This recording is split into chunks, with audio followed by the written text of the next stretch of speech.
تو نے دیکھا نہیں تھا یا تیری دعا مقبول ہو گئی؟ وہ بی بی کہنے لگی آپ کے سامنے اتنی جلی کٹی سنائی؟ فرمایا بس ایک وعدہ کر، اگر تو نے عمر کو یہاں معاف کر دیا ہے تو وہاں بھی معاف کر دینا۔ وہاں بھی سوال، شرط یہ ہے تیرا دل کتنا مسلمان ہے؟ ہمارا یہ حال ہے، ہم جملوں کے مسلمان، لفظوں کے مسلمان، ہم اپنے آپ کو کھینچ کھانچ کے مسجد میں لا کے 2-4 رکعتیں بھی پڑھ ہی لیتے، پر دل و نگاہ اگر مسلمان نہیں تو پھر کچھ بھی نہیں۔ دیکھیں نا کتنے اعلیٰ لفظ ہے حدیث میں، نبی پاک نے فرمایا میں اسے اپنا مومن ہی نہیں مانتا۔ صحابہ کہتے ہیں پوچھنے لگے تھے کسے؟ تو حضور نے دوسرا بار پھر کہہ دیا، فرمایا میں اللہ کی قسم اسے مومن نہیں مانتا۔ تیسرا جملہ پوچھنے لگے تو حضور نے پھر بول دیا، فرمایا میں نہیں مومن مانتا۔ حضور کسے؟ فرمایا جو خود تو پیٹ بھر کے کھائے اور اس کا پڑوسی بھوکا سو جائے۔ 3 دفعہ حضور نے کہا میں مومن ہی نہیں مانتا۔ اتنی مرضی تسبیح پڑھے نہ مرضی رب رب کہے، تو میرے بھائی یاد رکھے رحمت اللہ علیہ درویش تھے دلی کے، بہت سارے لوگ مرید تھے، ایک بڑا خدمت گزار مرید تھا، مزدوری کرتا تھا، غریب تھا، تو 6 بیٹیاں تھیں اس کی۔ حضرت صاحب کے پاس روز آ کے کہتا حضور بچیوں کے لیے دعا کرے اللہ کوئی اسباب پیدا کر دے، ایک بچی کی شادی کا خرچہ 1000 دینار ہے اور میں غریب ہوں۔ حضرت صاحب دعا کر دیتے۔ خانقاہ شریف کے تھوڑے ہی فاصلے پر حضرت جہاں بیٹھ کے مریدوں کی تربیت کرتے تھے اس سے تھوڑا ہی فاصلے پر نا ایک عیسائی رہتا تھا، بڑا مالدار تھا، بڑی سارے اونٹ گائیں بھیڑ بکریاں رکھی ہوئی تھی، اور حضرت شرف الدین رحمت اللہ علیہ کی بڑی مخالفت کرتا تھا۔ اور یہ جو آپ کا غریب مرید تھا یہ اس کا پڑوسی تھا، ایک دن بلا کے نا ان کو کہنے لگا کہ تو کدھر جا کے جو ہے وہ ٹکرے مار رہا ہے، وہاں سے کچھ نہیں ملنے والا، وہ تجھے کیا دیں گے جن کی خانقاہ خود چندے پہ چلتی ہے، مدرسہ چندے پہ چلتا ہے، مسجد چندے پہ چلتی ہے، تیری بیٹی کا معاملہ کہاں حل ہوگا؟ تو اس درویش نے کہا کہ تو میرے پیر کو نہیں جانتا، تو مجھے میرا محبوب نہیں ڈٹھا، تو پتہ نہیں نا تو اس رستے کا مسافر نہیں، تو نہیں جانتا، ان کا بس چلے نا تو وہ ہر قیمت میں میری بیٹیوں کی شادی کرا دیں۔ اب وہ عیسائی تھا، کہنے لگا اچھا چلو ٹھیک ہے، اگر اتنی بات ہے نا تو جاؤ ان سے جا کے کہہ دو کہ 6 سال کے لیے میرے ساتھ معاہدہ کر لیں، تو میرے جانوروں کو چارہ ڈال دیا کرے، 6 سال ڈیوٹی کرے، میں 6000 دینار دے دیتا ہوں۔ وہ میرے ساتھ 6 سال میرے جانوروں کو چارہ ڈالے رکھتے ہیں نا، اب چارہ ڈالنے کے لیے ایڈوانس پیسے دے کے، اب تو لوگ انہیں بھی غلام ہی بنا لیتے ہیں، بڑی تھوڑی تنخواہ دیتے ہیں، ظلم کرتے ہیں، پورا معاوضہ نہیں دیتے۔ حضرت شیخ شرف الدین کے بارے میں وہ کہنے لگا جو اپنے پیر سے جا کے کہہ کہ میرے جانوروں کو 6 سال چارہ ڈالے، میں 6000 دے دیتا ہوں، تو جو کہتا ہے ہر قیمت پہ جانے کو تیار ہے۔ اس نے جب یہ بات کی تو مرید نے ناراض ہو گیا، وہ لڑائی ہو گئی، گربان پکڑ لیا، جھگڑا ہوا، بات بڑی دور گئی، اس طرح کی بات کرتا میرے حضرت کے بارے میں، میرے جیسے کئی میں وہاں کام پہ رکھا دوں۔ جب وہ بڑی بحث ہوئی، بات محلے میں علاقے میں پھیل گئی، دنیا نے سن لی تو شیخ شرف الدین تک بھی پہنچ گئی، اس طرح جھگڑا ہوا ہے۔ لوگ سو گئے عشاء کی نماز کے بعد، حضرت صاحب نے نا سر پہ کپڑا لیا، اس عیسائی کے دروازے پہ دستک دی، وہ باہر آیا، فرمانے لگے لوگ تو سوچ سمجھ کے ملازم رکھتے ہیں، تو نے بھی تو سوچ ہی لیا ہوگا تبھی تو مجھے آفر کی ہے، تو اپنی آفر پہ قائم ہے، واقعی مجھے رکھ لے گا اور 6000 دینار دے دے گا؟ کہنے لگا جا بابا کام کر اپنا۔ فرمایا نہیں، تو نے اتنے لوگوں میں بات کی، اتنی بحث ہوئی، تو قائم ہے؟ کہنے لگا میں تو قائم ہوں پر آپ نے نہیں قائم رہنا۔ فرمایا میں سوچ سمجھ کے آیا ہوں۔ اس نے کہا آپ ڈیوٹی کریں گے، بھینسوں کو چارہ ڈالیں گے؟ فرمایا ایک شرط، بس جب اذان ہو جائے نا تو مجھے رب کی نماز پڑھنے کی اجازت دے دینا، باقی صبح و شام جو تو کہے گا۔ اگر اس غریب کی بیٹیاں بیائی جائیں تو مجھے اور کیا چاہیے، اس کی 6 بیٹیوں کا بوجھ ہے اس کے سر پہ، تو مجھے رکھ لے۔ اللہ اکبر۔ وہ کہنے لگا چلے پہ میرے ساتھ خط بندگی کر لیں، آج کل ہم اسٹامپ کرتے ہیں، اس زمانے میں خط بندگی ہوتا تھا، غلامی کا خط، قاضی شہر کے پاس، یعنی اس کا خیال تھا کہ چلو اسٹامپ کی بات کروں گا تو بھاگ جائیں گے۔ فرمایا چل میں تیار ہوں۔ قاضی تک گئے، طے ہو گیا، 6000 دینار دے دیے۔ حضرت نے مرید کو بلایا، فرمایا پتر یہ لے جا میری بیٹیوں کو روانہ کر دے۔ کہنے لگا حضور یہ کیا کر رہے ہو آپ، کچھ سوچیں۔ فرمایا یار جب تجھے بیٹا بنا لیا تو پھر میری پوتیاں تو لگتی ہیں نا، میرا حق تو بنتا ہے نا، جا کے ڈیوٹی کر، ان کو بیاہ دے۔ بات پھیل گئی، بادشاہ بھی عقیدت مند تھا، وہ 12000 دینار لے کے پہنچا۔ کیا بتاؤں ان رب کے بندوں کا دل کیسا ہوتا ہے، کیا درد ہوتا ہے، کیا رنگ. 12,000 دینار لے کے بادشاہ آیا اور آگے حضرت کو پیش کیے کہ حضور آپ دیں اس عیسائی کو ڈبل دیں اور جائیں کام کریں. آپ فرمانے لگے تو پیسے دے، شرطیں نہ لگا، میرا جہاں دل کرے گا میں خرچ کروں گا، مجھے تو مزہ ہی اب آنے لگا ہے، ابھی تو لطف آ رہا ہے، ابھی تو ذائقہ آیا ہے کچھ کرنے کا، پیسے دینے ہیں تو دے، پابندی نہ لگا، جہاں میرا دل کرے گا میں. اس نے کہا حضور ٹھیک ہے رکھ لیں. حضرت نے فجر مسجد میں پڑھی، جیب میں 12,000 دینار تھے. اعلان فرمایا بھی کسی اور کی بیٹی بھی بیٹھی ہے تو پیسے میرے پاس ہے. وہ 12,000 دینار بھی بانٹ دیا اور 12,000 دینار بانٹ کے نہ تو پھر چلے گئے کھیت میں چارہ کاٹنے. اس عیسائی کو کسی نے بتلایا کہ ان کے پاس تو 12,000 آیا ہے پر تجھ سے جان نہیں چھڑائی انہوں نے. وعدہ یہ ہوا تھا کہ 6 دیں گے تو جائیں گے، جب تک دیں گے نہیں تیرے گھر میں کام کریں گے.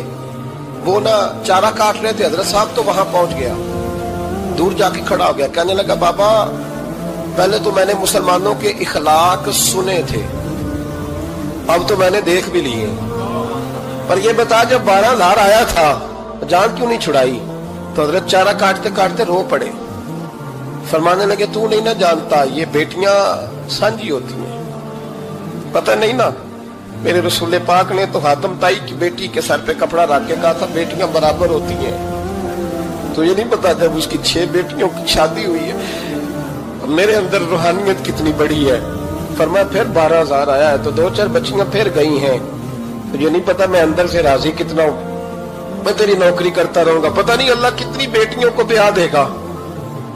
اتنا رویا وہ عیسائی کے پیروں میں بیٹھ گیا، کہنے لگا بابا میں نے تیری مخالفت کی ہے پر تیرے قریب آ کے پتہ چلا ہے تو بہت اونچے اخلاق کا مالک ہے، اور اگر تیرا یہ مقام ہے تو تجھے اخلاق سکھانے والے محمد عربی کی شان کتنی ہوگی. ظالم کی بولیے جاتے نہیں لوگ جھوٹے گواہ بن کے. وکیل صاحب کو نہیں پتا ہوتا کہ یہ بندہ مجرم ہے جو میرے پاس آیا، کیا مجرموں کے وکیل نہیں ہوتے؟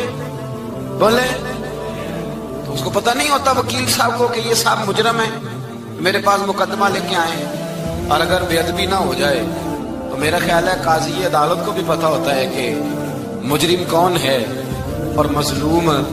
میرے نبی پاک صلی اللہ علیہ وسلم نے اس قدر زیادہ سختی فرمائی اس مسئلے میں. فرمایا جس کو پتا تھا کہ فلاں آدمی ظالم ہے، ظلم کر رہا، پھر وہ ظالم کا گواہ بنا یا اس نے ظالم کی مدد کی، کتنی کی؟ شارحین لکھتے ہیں چاہے اس نے ایک جملہ بول کے کی، چاہے ایک، سارے بولیے، چاہے ایک غریب کو اس نے ظلم کیا تو کہتے ہیں علاج یہ سی، چاہے ایک جملہ بول کے کی. شارحین اس حدیث کی شرح میں لکھتے ہیں ایک جملہ بول کے چاہے مدد کی. جس بندے نے کسی ظالم کی مدد کی کسی مقدمے میں یا کسی صورت میں اور اسے پتا تھا یہ ظالم ہے، میرے نبی پاک صلی اللہ تعالیٰ علیہ وسلم فرماتے ہیں اگر اس نے مدد کی، ابھی ظالم کی بات نہیں ہو رہی، ظالم کے مددگار کی بات ہو رہی، اگر کسی نے ظالم کی مدد کی تو حضور فرماتے ہیں خدا بھی اس سے بری و ذمہ ہے، رسول بھی اس سے بری و ذمہ ہے. سنبھال کے رکھے اپنی نمازیں، قربانیاں، حج، زکوٰۃ سنبھال کے رکھے. اگر ظالموں کا مددگار ہے، الیکشن آ لینے دے، آپ کو نظر آ جائے گا کون کون ظالموں کا مددگار ہے، نظر آ جائے گا. اپنی جیب سے لوگ پیسے دے کے ظالموں کی مدد کریں گے، ان کے فلیکس چھپوائیں گے، بورڈ لگوائیں گے، جیبوں سے پیسے دیں گے. ہم نے خود آگ لگائی ہے چمن میں اپنے، بے سبب گردشی ایام کو الزام نہ دو، ہم نے خود نور کا ظلمت سے کیا ہے سودا، کر کے توہین سحر شام کو الزام نہ دو. ظالموں کے مددگار میدان میں آ گئے، یہ چھوٹا لفظ نہیں. میرے حبیب پاک صلی اللہ علیہ وسلم نے فرمایا جو ظالم کا مددگار ہے سن لے جو سجن کے ساتھ کچہری جاتا ہے، وہ یاد رکھے جو دوست کا گواہ بنتا ہے، وہ یاد رکھے جو کہتا ہے میں مانگی گیا تھا، مجھے بلایا گیا تھا قبضہ چھڑانے کے لیے کسی غریب بیوہ کی جائیداد پہ، کب وہ سن لے تو مدد کر کے نہیں آیا، تو خدا کے ذمے سے نکل گیا. رسول پاک نے فرمایا تیرا میرا تعلق ختم ہو گیا، تو ظالم کا مددگار ہو گیا. پھر تو کہتا میں بے چین ہوں، میں بے قرار ہوں، میں آزمائش کا شکار ہوں. پلٹ کے دیکھ تو صحیح تیرا گناہ کتنا بڑا ہے. میرے نبی پاک صلی اللہ علیہ وسلم کا ایک اور فرمان سننے، ابن ماجہ ابو داؤد میں موجود ہے. اس حدیث کو آپ نے یاد کر لینا، کر لیں گے انشاءاللہ، سارے کہیے انشاءاللہ کر لیں گے یاد. حضور صلی اللہ علیہ وسلم نے فرمایا اگر تو ظالم کی مدد کرے گا نا، یہ لفظ دل کی تختی پہ لکھ لینا، یہ مکافات عمل ہے، مکافات عمل دنیا، ادھر کرو گے تو ادھر بھرو گے۔ فرمایا اگر تو کسی ظالم کی مدد کرے گا، سن لے حضور کا فرمان ہے، اگر تو ابن ماجہ ابو داؤد صحاح میں موجود ہے، فرمایا اگر تو کسی ظالم کی مدد کرے گا تو رب تعالیٰ مرنے سے پہلے پہلے تیرے اوپر بھی ظالم کو مسلط کر دے گا، تیرے اوپر بھی ایک دفعہ ظلم ضرور ہوگا اگر تو ظالم کی، وہ کسی صورت میں بھی ہو سکتا ہے، کسی صورت میں تیرا بیٹا ہی اٹھ کے ظلم کر دے گا، تو الجھ جائے گا، کسی نہ کسی جگہ تیرے لیے تباہی کا سامان ہوگا، تیرے اوپر ظلم ہوگا، اس لیے کہ تو ظالموں کا مددگار ہے۔ چاہیے یہ تھا کہ تو مظلوم کی مدد کرتا، انسانی ایمانی یقین کا فریضہ سر انجام دیتا، تو ظالموں کا مددگار ہو گیا۔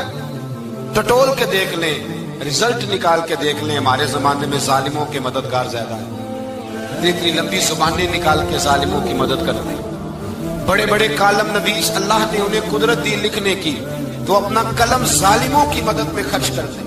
وہ لوگ جن کو اللہ تبارک و تعالیٰ نے قدرت دی، ہمت دی، طاقت دی، کچھ لوگ ان کے حلقہ احباب میں وہ اپنے لوگوں کو استعمال کر کے ظالموں کی مدد کرتے ہیں، ظالموں کی مدد کرتے ہیں۔ میرے نبی کریم سید عالم نور مجسم صلی اللہ علیہ وسلم نے فرمایا اگر تو نے ظالم کی مدد کی تو جب تک تو توبہ نہیں کرے گا رب تجھ سے ناراض ہی رہے گا، اللہ تجھ سے، او بھائی جس سے رب بھی ناراض ہو گیا، نہ کھانا نہ پینا نہ سونا نہ جاگنا نہ نیند، پھر تیری ہر چیز تیرے لیے آزمائش ہو گئی، پھر تیرا سایہ بھی تیرے لیے خوف کا سامان بنے گا، پھر زندگی جیتی جاگتی لاش بن جائے گی، تو اپنے کندھوں پر اپنی میت اٹھائے پھرے گا جب تو ظالم کا مددگار ہوگا۔ اور نبی پاک صلی اللہ علیہ وسلم نے فرمایا ظالموں کا مددگار بھی ظالم ہوتا ہے، ظالموں کا مددگار بھی، سارے بولے ظالموں کا مددگار بھی، نہیں کو نہیں، آپ سارے نہیں بول، ایک دفعہ بولے ظالموں کا مددگار بھی، پکی بات ہے، ظالموں کا مددگار بھی۔ جس کا یارانہ ہو، جس کا دوستانہ ہو، جو کہے میں نے نا اس کو اوکھے ویلے کے لیے ظالم کو یاد رکھا ہوا ہے، کبھی مشکل پر رکھے نہیں ہوئے لوگوں نے ظالم دوست، کہتے میں نے رکھے ہوئے ہیں، بلکہ ہمارے دیہات میں تو کہتے ہیں میں نے بازو بنائے ہوئے۔ کس کو بازو بنا لیا؟ ظالم بھی کبھی بازو ہوتا ہے، جو ظلم کی تلوار لیے میدان میں کھڑا ہے۔ قارون، حامان، فرعون، نمرود کا حال نہیں لوگوں نے دیکھا؟ اپنے زمانے میں آپ نے کتنے لوگ نہیں دیکھے جن کے سائے سے، آواز سے لوگ کانپتے تھے؟ پھر پولیس کی گاڑیوں میں وہ اس طرح مردہ پڑے کہ دنیا نے تماشا دیکھا ان کا، یہ رنگ ہم نے دیکھے نہیں اپنے آنکھوں سے۔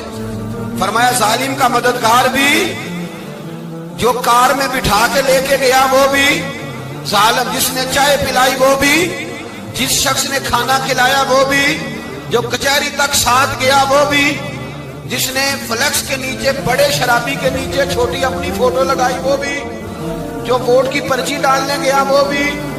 کہہ دینا باہر نکل کے کہ حضرت صاحب نے سیاسی تقریر کی ہے، کہہ دینا، پر بات تو سچی ہے نا۔ خو کرے ہم تو سے تھوڑا سا گلا بھی سن لے، خو کرے ہم تو سے تھوڑا سا بھی گلا۔ امام مالک کے پاس ایک بندہ آیا، اس نے کہا حضور میں درزی ہوں، ایک ظالم بادشاہ مجھ سے کپڑے سلواتا ہے، میں تو ظالموں کا مددگار نہیں نا۔ ایک ظالم بادشاہ مجھ سے، حضور میں تو مددگار نہیں نا ظالموں کا، جو فرمایا ظالموں کا مددگار بھی ظالم ہوتا ہے، تو کپڑے لے کے آتا ہے میں سی کے دے دیتا ہوں، ذمہ داری نہیں سمجھے۔ یہ ایک آدمی دکاندار ہے، اس سے کوئی بندہ چیز خریدنے آئے گا تو تھوڑی کہے گا میں نے نہیں دینی، تو دے گا۔ کوئی بندہ اگر کسی شخص سے کوئی کام کہتا ہے جو اس کی فیلڈ ہے، اس کا شعبہ ہے، اس کا معاش کا وہ سلسلہ ہے، کہتے ہیں یا رسول اللہ صلی اللہ علیہ وسلم ظالموں کا مددگار بھی ظالم، حضور نے فرما دیا۔ تو امام مالک سے بندے نے مسئلہ پوچھا، دل کی تختی پہ لکھنے والی باتیں ہیں، کہا حضور میں درزی ہوں، ظالم کپڑے سلواتے ہیں، میں تو مددگار نہیں نا۔ امام صاحب کہنے لگے نہیں، مددگار تو وہ ہوگا جو تجھے سوئی دھاگا فراہم کرے گا، تو پورے کپڑے سی کے دیتا ہے، تو خود بہت بڑا ظالم ہے، تو پورے سوٹ سی کے دیتا ہے، تو بہت بڑا ظالم خود ہے۔ مددگار تو وہ ہوگا جو تجھے دھاگا دے گا، جو تجھے بٹن دے گا، جو تجھے نلکی دے گا۔ جو ظالم سے اتنی نفرت ظلم کر کے بندہ ہے، یہاں تو ہمارے زمانے میں ہیرو بن جاتے ہیں لوگ، ظالم ہیرو ہے، لوگ اس سے ڈرتے پھرتے ہیں، گھومتے پھرتے ہیں، اور بہت سارے کم مزاج لوگ اس کے پیچھے ہاتھ باندھ کے پھرتے ہیں۔ ظالموں کی مدد کرنا، ظالموں کے ساتھ رہنا، یہ ظلم ہے، ظلم، یہ زیادتی ہے۔ میرے نبی پاک صلی اللہ تعالی علیہ وآلہ وسلم نے ارشاد فرمایا یاد رکھو رب فرماتا ہے میں مظلوم کی مدد ضرور کروں گا، چاہے جلدی کروں چاہے دیر سے کروں، میں مظلوم کی مدد۔ حضور صلی اللہ علیہ وسلم نے فرمایا ہے، حضرت معاذ بن جبل کہتے ہیں حضور نے مجھے یمن کا گورنر بنایا، جب میں جانے لگا نا تو حضور نے بڑی نصیحتیں کی، بخاری میں موجود ہے، فرماتے ہیں جب میں پلٹنے لگا تو میرے رسول نے فرمایا بعد ایک منٹ ٹھہر جائے، ایک بات میری یاد رکھنا، اس کو نہ بھولنا۔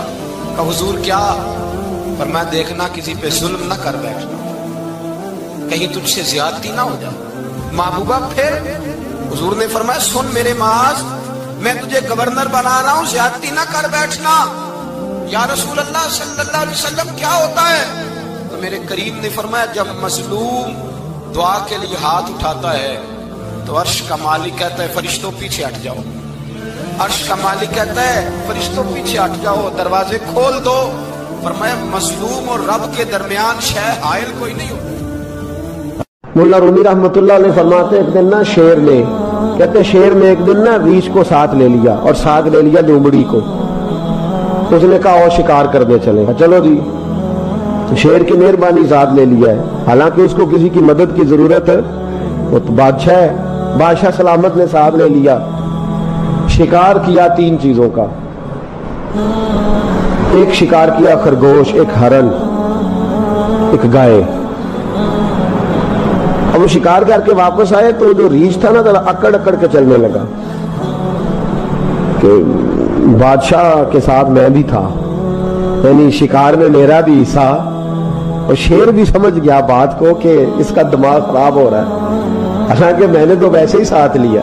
وہ ریچھ صاحب بھی نا تگڑے ہو گئے، انہوں نے کہا اوہو میں ساتھ ہی تھا کہ اب بادشاہ نے تو ویسے ساتھ لیا تھا کہ چلو 2-4 آدمی مل کے، تو وہ پیر وارث شاہ صاحب رحمت اللہ تعالیٰ علیہ سے کسی نے کہا کہ آپ کے جو شیخ ہیں، آپ کے مرشد ہیں، آپ کو بلا بلا کے مشورے لیتے ہیں، کام لیتے ہیں، تو آپ تو بڑے خوش نصیب ہیں۔ تو انہوں نے کہا ہیر ہس بولے تے وہ مہربانی، ورنہ رانجے تے لاڈ ہی لڑاونے نے۔ انہوں نے کہا ٹھیک ہے اگر اس نے مہربانی کر دی ہے تو اس میں میرا نہیں، ان کی نظر شفقت ہے، ہیر ہس بولے تے وہ دی مہربانی، انہوں نے مہربانی فرمائی ہے تو بڑی کرم نوازی ہے، ورنہ من آنم کے من دانم، جو میں ہوں اس کا مجھے پتا تو ہے ہی نا، تو میں اس میں اپنے آپ کو اتنا بڑا نہیں سمجھ۔ اس نے نا شیر نے بھانپ لیا، اس نے کہا کہ اس کے ذہن کے اندر بات آ رہی ہے کہ شاید میں کو بلا ہوں، تبھی تو مجھے سپیشل بادشاہ نے کہا کہ چاہے میرے ساتھ شکار کرنے میں، ہے کوئی میرے اندر بات۔ اللہ اکبر۔ اس نے نا آ گئے بیٹھ گئے، اس نے کہا اس سے بادشاہ نے کہ کیا کرنا ہے، اب شکار تو ہو گیا ہے، تو اس کے اندر تو سودا سمایا ہوا تھا نا، اس نے کہا جی کرنا کیا ہے، بانٹ کے کھانا چاہیے، بانٹ کے کھانا چاہیے۔ اس کو بڑا غصہ آیا، اس نے کہا اچھا تو مجھے کمزور سمجھتا ہے، میں جو چاہتا تھا کر سکتا تھا، میں نے تو عذرائے محبت تجھے عزت دی ساتھ لے لی اور تو بن کے ہی بیٹھ گیا ہے۔ اس نے کہا اچھا بانٹ کے کھانا چاہیے، کہا بالکل، کہا چلو بانٹو، پھر کیسے بانٹنا ہے۔ ہرن کا اور بکرے کا گوشت ایک جیسا ہوتا ہے، بلکہ ہرن کا زیادہ مہنگا ہوتا ہے، لذیذ ہوتا ہے۔ اب اس نے تقسیم کیسی کی دی، اس نے چلاکی کرنی چاہیے، کہنے لگا جی تقسیم سیدھی سی ہے، آپ بڑے ہیں، گائے آپ کی، 3 جانوروں کا شکار ہوا نا، گائے، ہرن اور خرگوش، کہنے لگا آپ بڑے ہیں، گائے آپ کی، میں درمیانہ ہوں تو ہرن میرا، اور لومڑی چھوٹی ہے تو خرگوش لومڑی کا۔ اس نے کہا تیرا بھلا ہو جائے، کیسی تم نے تقسیم کی ہے۔ اس نے مارا پنجا اور ریچھ کو بھی مار دیا۔ اس نے کہا تو عجیب آدمی ہے بھائی، تجھے تو ذرا موقع دیا ہے تو تو نے ہاتھ ہی وہاں ڈال لیا ہے جہاں بالکل تیرا بنتا ہی نہیں تھا۔ اللہ اکبر۔ اس نے کہا اچھا مر گیا۔ اب لومڑی بھی سنبھل کے بیٹھ گئی، لومڑی ذرا تیز ہے، چلاک ہے، تو مولا رومی علیہ رحمہ کہتے ہیں، اور شیر کہنے لگا لومڑی سے چل تو تقسیم کر، تو تقسیم کر کیا کرنا چاہیے۔ تو کہنے لگی بادشاہ سلامت تقسیم بڑی سادی سی ہے، سویرے ناشتہ خرگوش کا کرے، دوپہر کو آپ جب کھانا کھانے لگے تو ہرن تناول فرمائے، اور شام کو ذرا آپ زیادہ کھاتے ہیں تو آپ گائے کھائیں، یہی تقسیم ہے۔ بڑا راضی ہوا شیر۔ اس نے کہا تو نے یہ تقسیم بڑی اچھی کی ہے، یہ کہاں سے سیکھی ہے؟ کہنے لگی ریچھ کی موت سے سیکھی ہے، ابھی مرا ہے میرے سامنے، اس کی موت سے میں نے سیکھی ہے، اس لیے کہ اگر یہ تقسیم نہ کی تو مر میں بھی جاؤں گی۔